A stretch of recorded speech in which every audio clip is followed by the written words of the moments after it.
Сәлеметсіздер ме, құрметті оқушылар? Бүгінгі сабақтың тақырыбы болашақ балама энергиясы. Сабақтың мақсаты тыңдалған мәтіннің негізгі мазмұнын түсіну, детальды ақпаратты анықтау. Екінші, кесте диаграмма, нұсқаулық шартты белгілер мен сызбаларға берілген ақпаратты талдау және баға беру.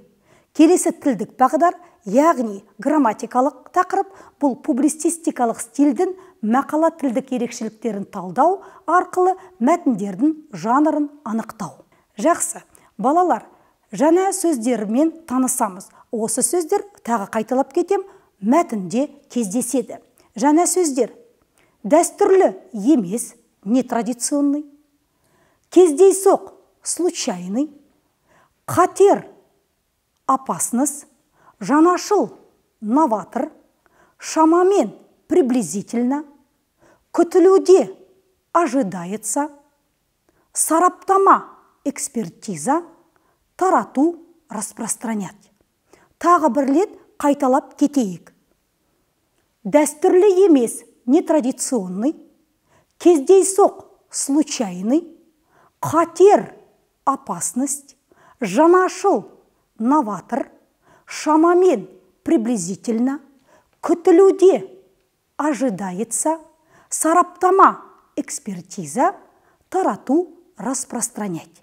Келесі тапсырма. Балалар, міне сіздер жаңа сөздермен және таныстыңыздар, жаңа сөзді сіздер қайталадыңыздар. Енді мәтін алды тапсырма. Сөздік кестесі деп аталады. Тақырыпқа қатысты жаңа сөздерге назар аударайық. Осы жаңа сөздердің анықтамасын тауып көрейік. Кәне, анықтамасын табайық.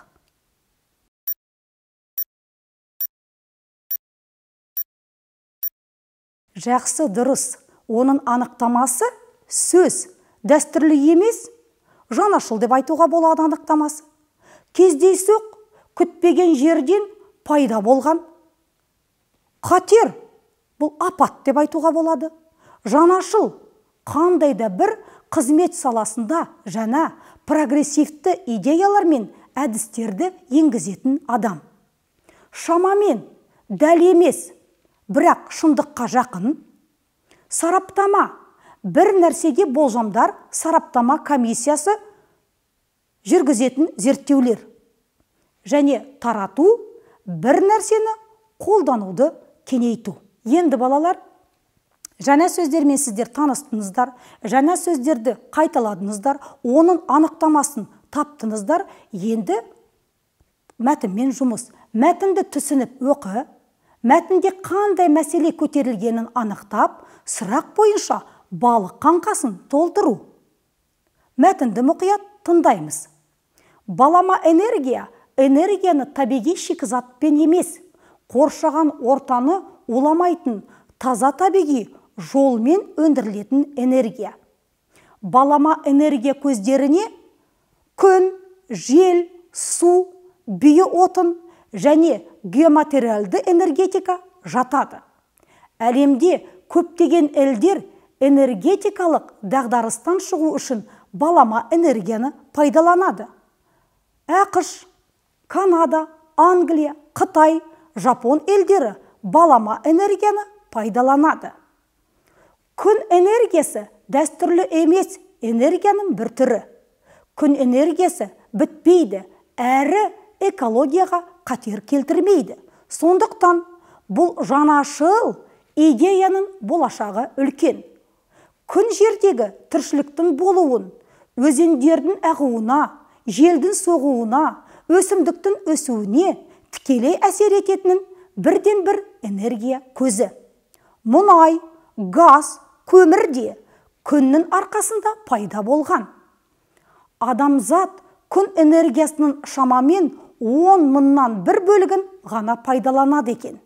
Күн энергиясының 1% ғана пайдаланса, адамзат бірнеше ғасырға дейін энергетика мәселесін шешеді. Біздің елімізде балама энергияны пайдалану кең тараған жоқ. Мамандардың сараптамасы бойынша елімізде балама энергияны пайдалану 1% екен. Оны тарату біздің болашақтың ісі. Мен және сіздерге айтып кеттім, мәтінмен жұмыс жасап, балық қаңқасын толтыру. Бірінші тапсырма. Осы балық қаңқасында берілген сұрақтарға мәтін бойынша жауап беріңдер. Бірінші, қандай, не, қай елдер, қандай әсер етеді, нелер, қаншама, қандай мақсат. Мәтінге оралып, осы сұрақтарға толық жауап беріңіздер.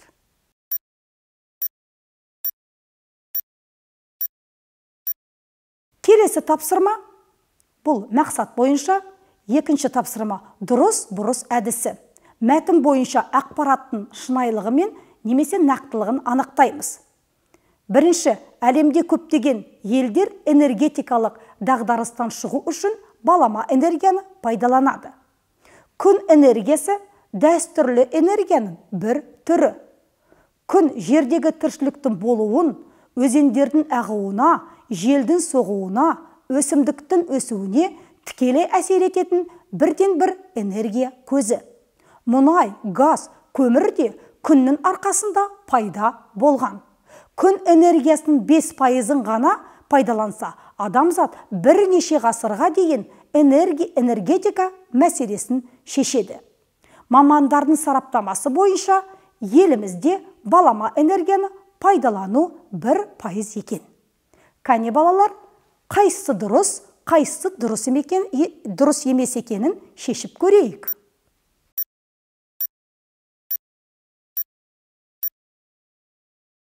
Жақсы. Бірінші сөйлем бұл дұрыс. Екінші сөйлем дұрыс емес, немесе бұрыс деп айтуға болады. Үшінші сөйлем дұрыс. Төртінші сөйлем дұрыс. Бесінші сөйлем дұрыс емес, немесе бұрыс деп айтуға болады. Және алтыншы сөйлем дұрыс. Қорытынды. Балалар, бүгін біз сабағымызды аяқталмаған сөйлем әдісі арқылы қорытамыз. Бүгін мен көп нүкте білдім. Мен үшін көп нүкте қызық болды. Мен тапсырмаларды орындадым. Мен енді жасай аламын. Мен сезіндім. Мен туралы білім алдым. Не туралы білім алдым, осы жерге жазуға болады.